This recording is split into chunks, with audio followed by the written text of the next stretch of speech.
राजा राम पतित पावन सीताराम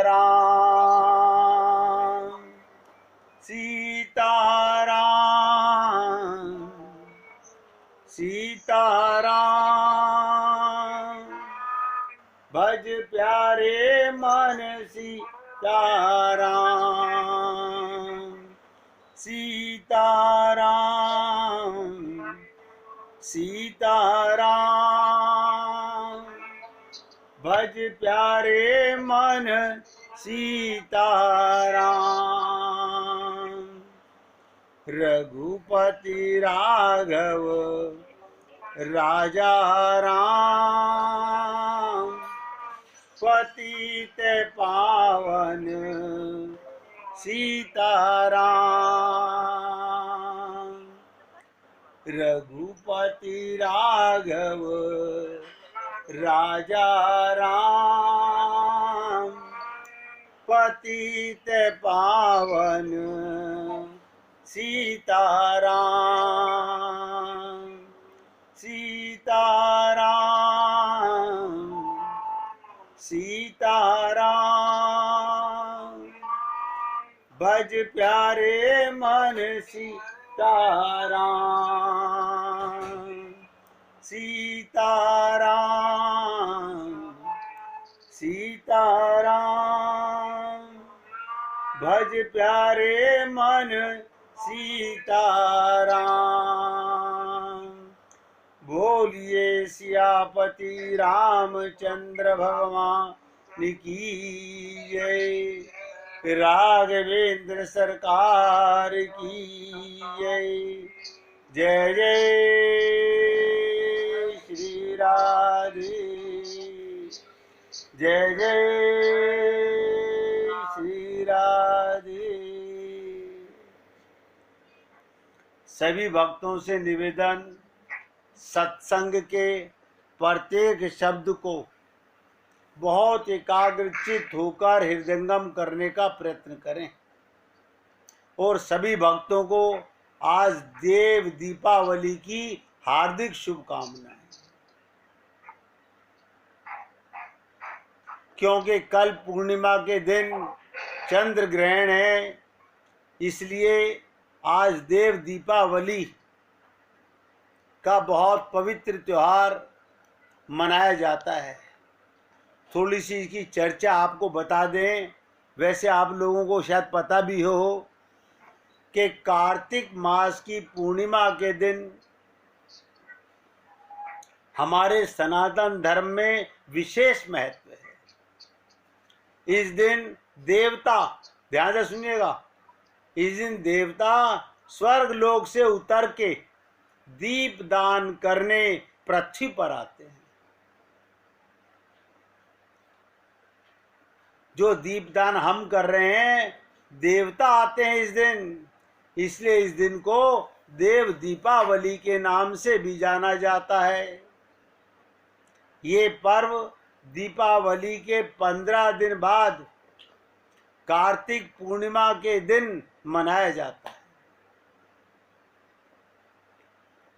धर्म नगरी काशी में इस दिन गंगा स्नान, पूजन, हवन, दीपदान का कार्यक्रम विशेष किया जाता है। ऐसा क्यों किया जाता है? पूरी काशी के अंदर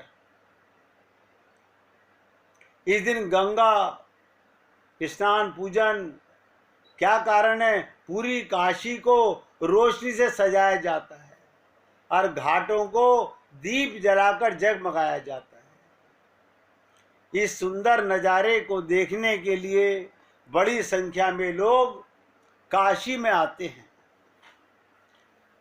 ये काशी में देव दीपावली मनाने के पीछे एक पौराणिक कथा है। बहुत ध्यान से सुनिएगा।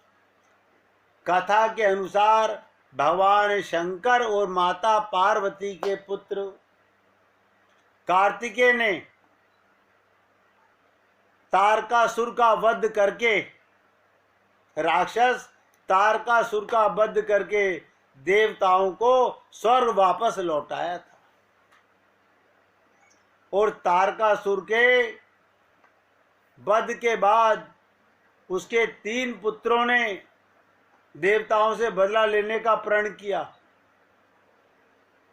उन्हें ब्रह्मा जी की तपस्या की और सभी से एक एक वरदान मांगा।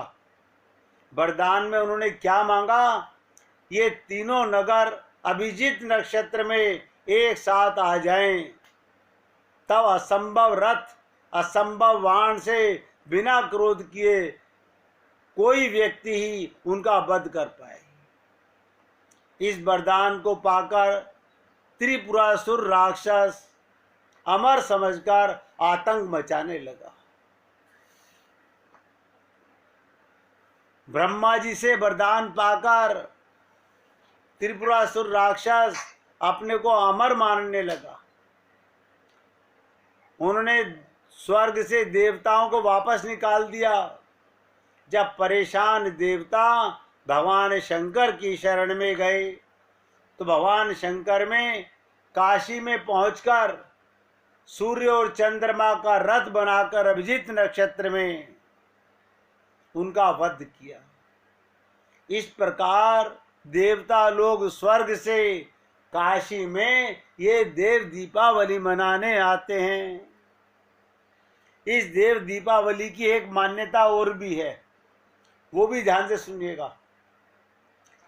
देव उठनी एकादशी पर भगवान महाविष्णु चतुर्मास की निद्रा से जागते हैं और वैकुंठ चतुर्दशी को भगवान शिव ने मिलन के लिए आते हैं। इस खुशी में देवी देवता काशी में आकर के सारे घाटों पर दीप जलाते हैं और खुशियां मनाते हैं। तो कहने का तात्पर्य, देवता भी देव दीपावली मनाने के लिए इस पृथ्वी पर आते हैं और आप और हम लोग इस पृथ्वी पर ही विराजमान हैं। हम लोग इसी पृथ्वी पर विराजमान हैं, लेकिन हम अपने हृदय की ज्योत, हृदय का दीपक भगवान का प्रेम के लिए नहीं जागृत करते। इसके पीछे क्या कारण है कि अभी हमारा मन माया से मलिन है।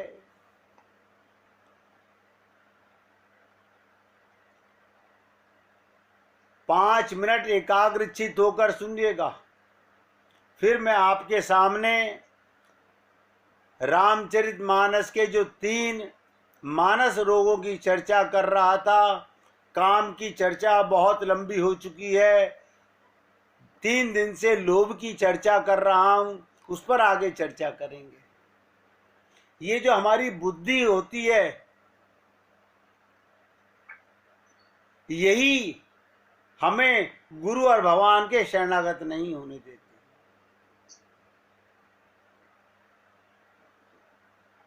हम समझ नहीं पाते। हमें लगता है इसी से तो हम सब समझते हैं, और हम समझते हुए भी, लेकिन ऐसा है नहीं। संत महात्मा कहते हैं, हर चीज में व्यक्ति अपने को दूसरे से हीन स्वीकार कर लेता है, लेकिन बुद्धि में नहीं करता। हम बुद्धि से अपने आप को कमजोर नहीं मानते, सब अपने आप को विद्वान मानते हैं।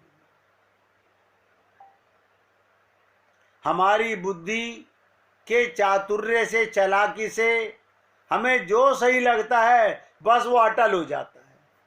हमारी बुद्धि में ये शरीर, ये परिवार, ये माया अपना घर बना चुकी है। संत महात्मा कितना भी कहें, लेकिन हम बुद्धि से इसका त्याग नहीं कर पाते। बहुत ध्यान से सुनिएगा। अगर हम जान लें हम गलत हैं, वह यह एक बहुत बड़ी कमजोरी है। हम अपने को गलत नहीं मानना चाहते। मानना नहीं है, अपने आप को समझना है।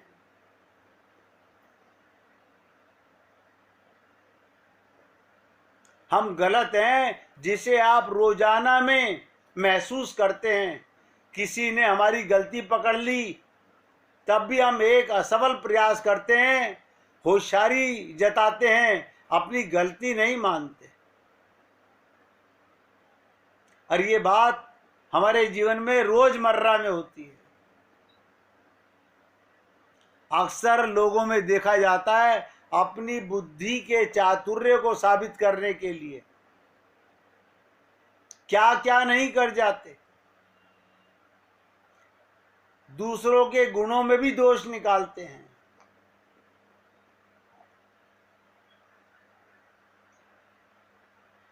और बताऊं, हमारी बुद्धि ही सती, कौन सती? दक्ष प्रजापति की पुत्री, भगवान शंकर की पत्नी। वो दक्ष प्रजापति की पुत्री थी बुद्धिमान की। हमारी बुद्धि भी सती की तरह भगवान की परीक्षा लेती रहती है। हम क्या कहते हैं, प्रभु जी बस एक ये मेरा काम कर दो। हम छल कपट सिद्ध कर रहे हैं, भगवान को ठगने में लगे हुए हैं। हम ये भी नहीं समझते कि इस बुद्धि में सोचने की शक्ति कहां से आ रही है। अगर वो अपनी पावर माइनस कर दे तो तुम्हारी बुद्धि 0/100 हो गई।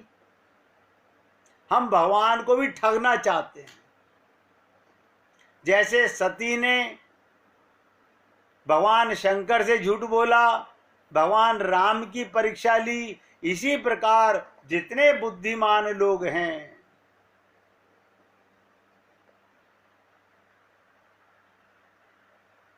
भगवान की भी परीक्षा ले रहे हैं। हम चाहते तो हैं पूरा हो जाए तथा कृपालु की कृपा हम पर हो जाए। बुद्धि है बहुत काम की चीज, ध्यान से सुनिएगा। वो समझ जाती है लेकिन स्वीकार नहीं कर पाती। क्या आप और हम लोग जानते नहीं हैं कि मैं आत्मा हूं? जानते हैं। क्या हम ये नहीं जानते कि संसार झूठा है? जानते हैं। क्या हम नहीं जानते शरीर मरने वाला है? जानते हैं। क्या हम नहीं जानते कि यहाँ जो कमाया है वो साथ नहीं जाएगा? जानते हैं। क्या हम नहीं जानते कि संसार का कोई जीव तुम्हारे काम नहीं आएगा? जानते हैं। हम प्रैक्टिकल भी जानते हैं कि सब स्वार्थ के रिश्ते निभा रहे हैं, लेकिन ये बुद्धि जानने वाली बात को भी जीवन में नहीं लाने देती।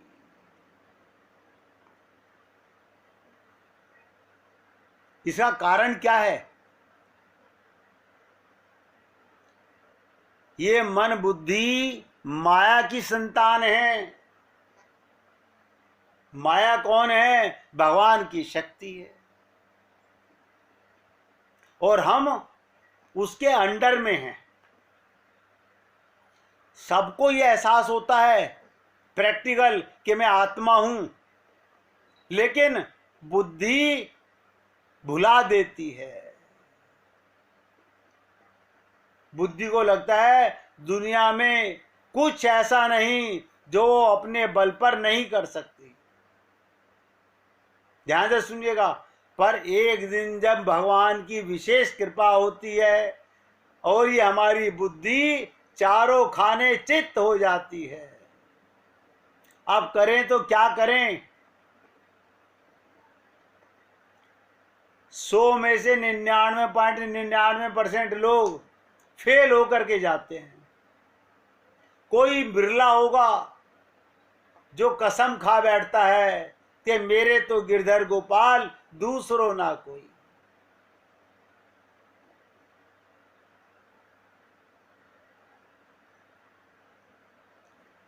ध्यान से सुनिएगा। पूरे हृदय से अपनी सीमा जान जाती है बुद्धि। वो समझ जाती है आज तक जो अनर्थ हुआ इस बुद्धि के अभिमान के ही कारण हुआ है। अपने समस्त दोष हम किसी के आगे चोरी करते पकड़े जाएं कि ना पकड़े जाएं, बेईमानी करते पकड़े जाएं कि ना पकड़े जाएं, आपका मन बुद्धि जानता है ना कि हम चोर हैं। आप सोचिए, हमारा मन बुद्धि सबका जानता है कि हम चोर हैं, लेकिन हम उस पर लीपा पोती करते रहते हैं, ऐसा नहीं, ऐसा नहीं, ऐसी बात है। इसलिए हे मेरे प्रभु, मेरे बुद्धि के अभिमान का नाश कर दो। जब व्यक्ति ये प्रार्थना करता है कि प्रभु ये बुद्धि हार जाए, शरणागत हो जाए, हमसे कई बार लोग प्रश्न करते हैं, हम उत्तर दे भी नहीं पाते, आधी बात बोलते हैं, वो आधी बात अपनी बता देते हैं। मैंने कहा आपने ये प्रश्न किया क्यों? बोले जानना चाहते। मैं जानना कहाँ चाहते हो? तुम्हारी बुद्धि कभी इसको एक्सेप्ट नहीं करने देगी। उसका कारण है ये बुद्धि माइक बुद्धि है, ये दिव्य बुद्धि नहीं है।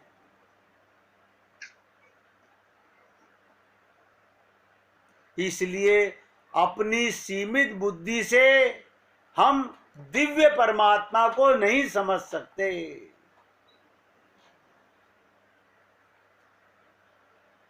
जब तक मन बुद्धि की शरणागति नहीं होगी तब तक कुछ हल नहीं होने वाला।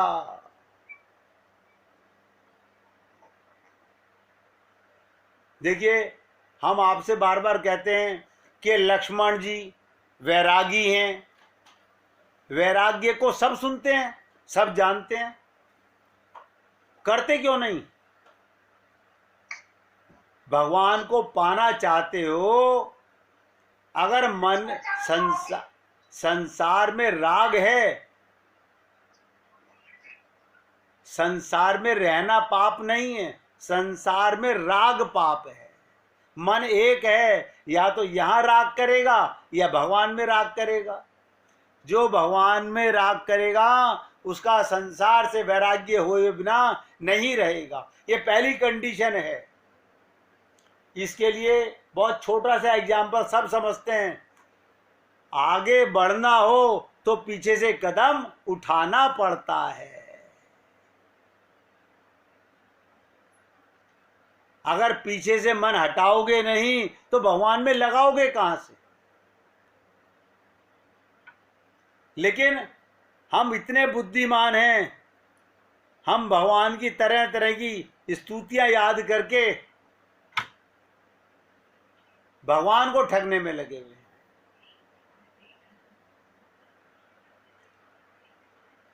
अब बहुत ध्यान से सुनिएगा। वैराग्य, कल हमने आपसे बात की थी, लक्ष्मण जी वैराग्य हैं। काम पर विजय कौन प्राप्त करेगा? जो संसार से वैराग्य करेगा, अपने को शरीर नहीं मानेगा, आत्मा मानेगा, उसी का राग भगवान में होगा। नंबर एक बात। नंबर दूसरी बात, भगवान का सुमिरन करेगा। हम दोनों काम नहीं कर पाते। ये शब्द सुनते ही क्या आ जाता है हमारे मन में? एक पल आंख बंद करके सोचिए, वैराग्य किसे कहते हैं? वैराग्य कैसा होता है?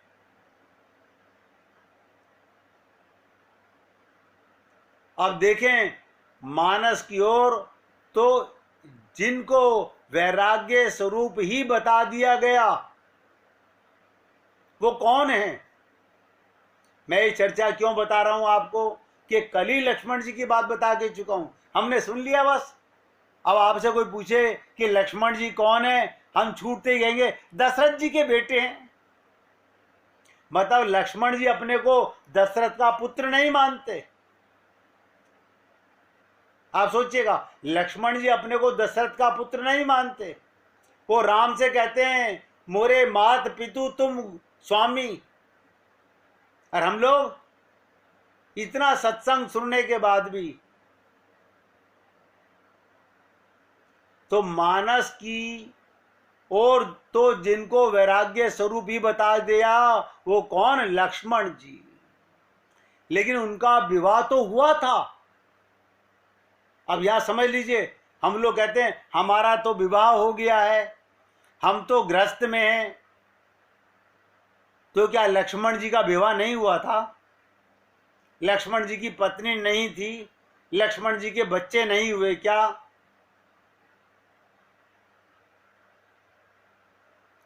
पुष्प वाटिका में वही श्री राम और श्री सीता के प्रेम के साक्षी बने। लक्ष्मण जी साक्षी थे इस बात के, और प्रभु का कलियों मोर पंखों से श्रृंगार भी किया। जहां एक और उन्हें वैराग्य कहा गया, दूसरी ओर काम भी, और यहां तक कि बसंत भी। ये भी कहा गया जैसे अविवेकी पुरुष शरीर की सेवा करता है। आप देख लीजिए, आप और हम लोग इस समाप्त होने वाले तन को कितना सजा रहे हैं। हम लोग इस तन को कितना सजा रहे हैं।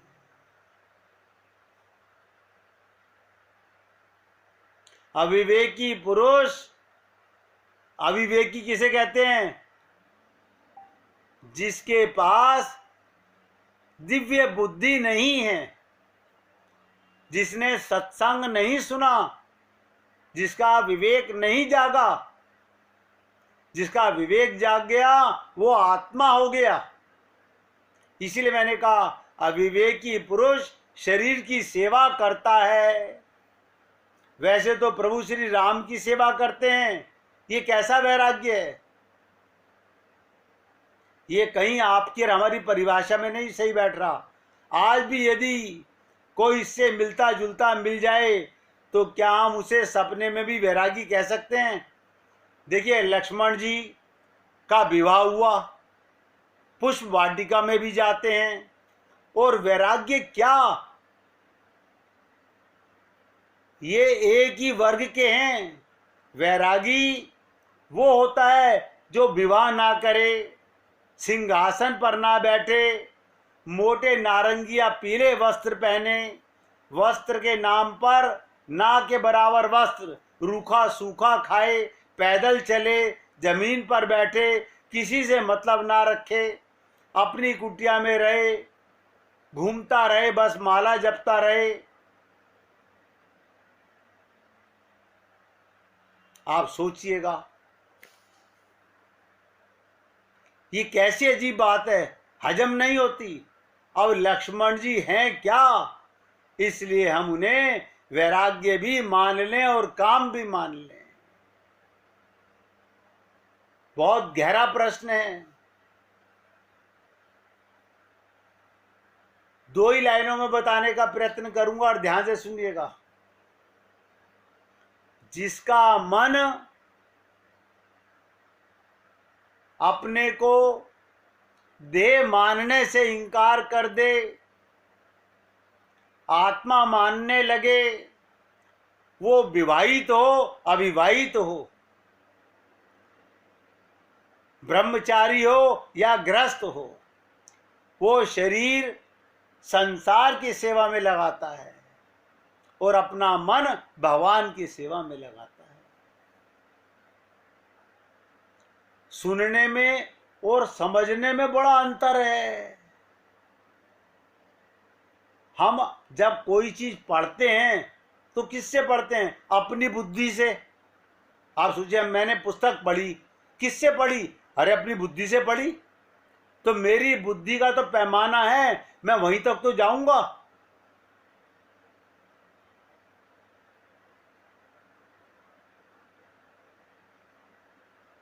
अब देखिएगा, गुरु और शिष्य के मध्य, आपको विचित्र बात बता रहा हूं, गुरु और शिष्य के बीच मध्य कितनी आत्मीयता पूर्ण संबंध होता है,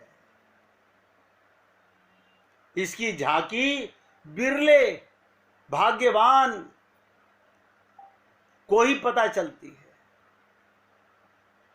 गुरु शिष्य को, अब ध्यान से सुनिएगा, गुरु शिष्य को अपना सर्वस्व दान करके। गुरु की विशेषता क्या? वो हमेशा अपने शिष्य को अपने आगे देखना चाहता है, उसकी तरक्की चाहता है। जैसे माँ बाप अपने बच्चे की तरक्की चाहते हैं, बिल्कुल इसी प्रकार गुरु शिष्य को अपना सर्वस्व दान करके। माता पिता क्या दान करेंगे? अपनी प्रॉपर्टी, अपना धन। गुरु क्या दान करेगा? जो उसके पास प्रभु प्रेम की कमाई है और परमार्थ की सीढ़ियां चढ़ाता है। बड़ी विचित्र बात बता रहा हूं। परिवार के लोग ये जो संसार का सामान देके उन्हें नीचे गिराते हैं। ये एक एक शब्द को रट लेना। हमें लगता है हमने अपने परिवार के बच्चों को ऊपर उठा दिया, ऊपर नहीं उठाया, वो नीचे।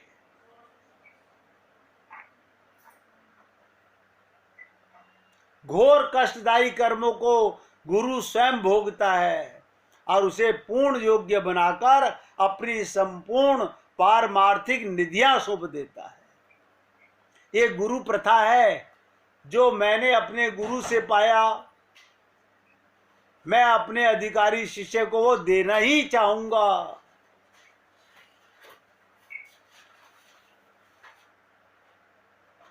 सुन लीजिए, एक बार श्री पोदार जी, नाम सुना होगा आपने, महाराज पूज्य गुरुदेव के पास अपनी पहली धोती भेज दी। पूज्य गुरुदेव के पास जब पोदार जी महाराज का संदेश वहां के खादी की धोती लेकर आया तो पूज्य गुरुदेव स्तब्ध रह गए। एक वैश्य ग्रस्त आश्रम का एक ब्राह्मण सन्यासी को पहना हुआ कपड़ा दे रहा है। पूज्य गुरुदेव के लिए ये कल्पनातीत बात थी। वो किम के कर्तव्य विमूढ़ होकर देखने लगे। ध्यान से सुनिएगा। उसी समय राम सुखदास जी के सामने उनके आराध्य भगवान श्री कृष्ण प्रकट हो गए और उनके नेत्रों में अति विनोद भरी मुस्कान व्यक्त हो उठी। श्री कृष्ण गुरुदेव को स्पष्ट आदेश दे रहे हैं, इसे लौटाना मत, अन्यथा पोदार महाराज द्वारा दी गई संपूर्ण परमार्थिक निधियां भी इस वस्त्र के साथ ही चली जाएंगी। क्या कहा भगवान ने? इसे मेरे पीताम्बर वत महत्वपूर्ण समझना, इसमें अलौकिक प्रीति तत्व निहित है।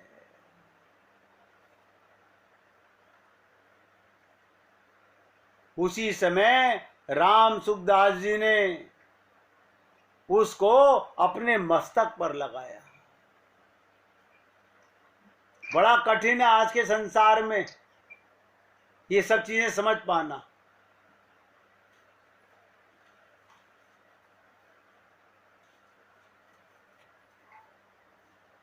हम तो कहते हैं सबसे बड़ा ज्ञान है आत्मज्ञान।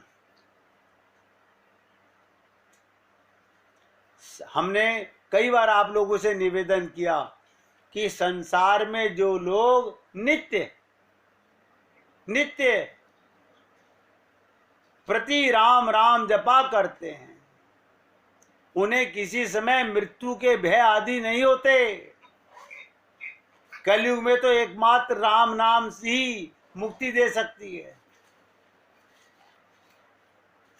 शास्त्रों में तो राम नाम का उच्चारण कई प्रकार बताया गया। कलयुग में भगवान नाम जप संकीर्तन करने से मुक्ति भी मिलती है। बस हम एक ही बात निवेदन करते हैं, आप राम कहो या कृष्ण कहो, लेकिन रूप ध्यान करके कहो। पहले भगवान को अपने सामने खड़ा करो।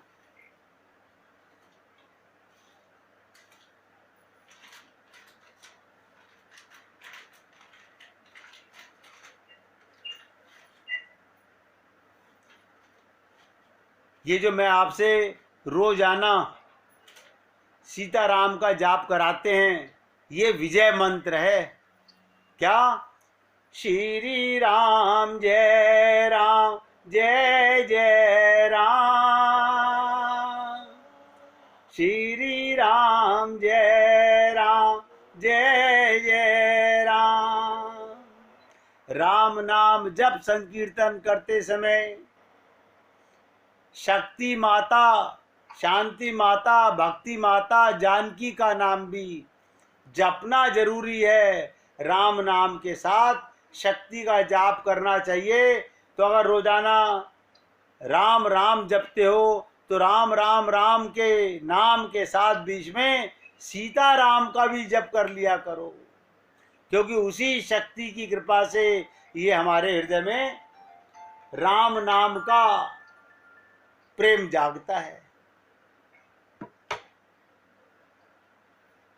इसलिए भगवान नाम जप नहीं कर सकते, आपके पास समय नहीं तो कोई बात नहीं, आप अपनी दिनचर्या के साथ काम करते, सोते, जागते, उठते, बैठते, बस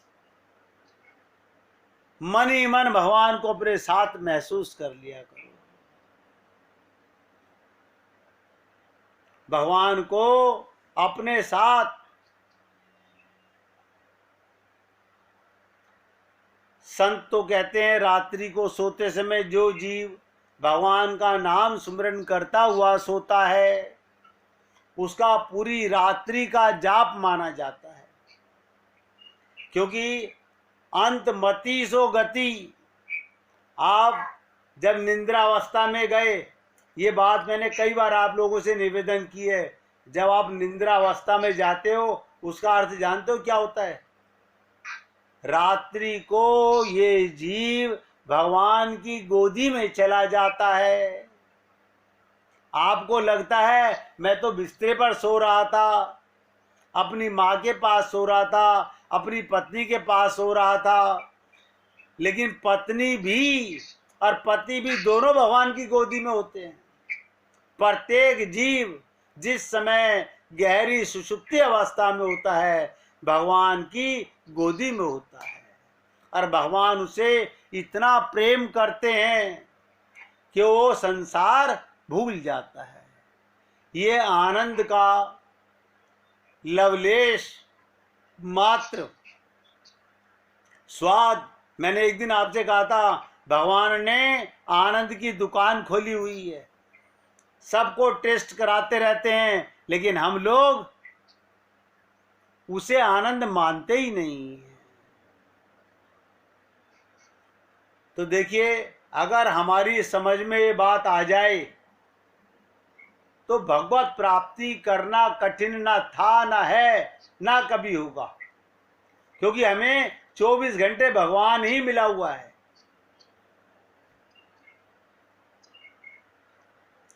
भगवत प्राप्ति हमारी ताकत से नहीं हो सकती, भगवान की कृपा से हो सकती है। हम अपने जीवन पर दृष्टि डालें, हमें ये मानव शरीर कैसे मिला।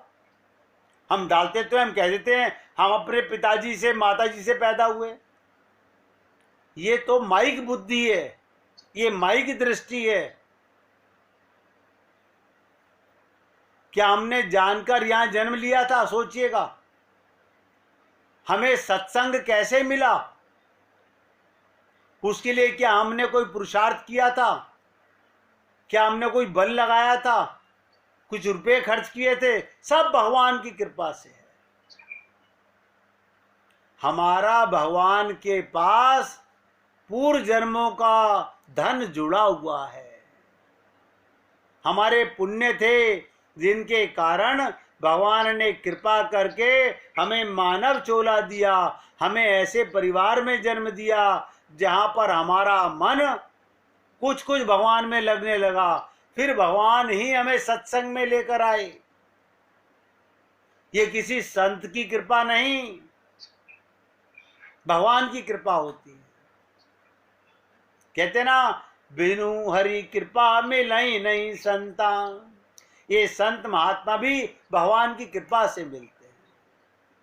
लेकिन हम अपने को सत्य आत्मा मानकर सत्य संत के साथ अगर जुड़ जाते हैं तब सत्संग होता है। जैसे अपने को शरीर मानकर संसार में मिलते जुलते हैं, ये कुसंग होता है। अब आप भी 2 मिनट कीर्तन कीजिए।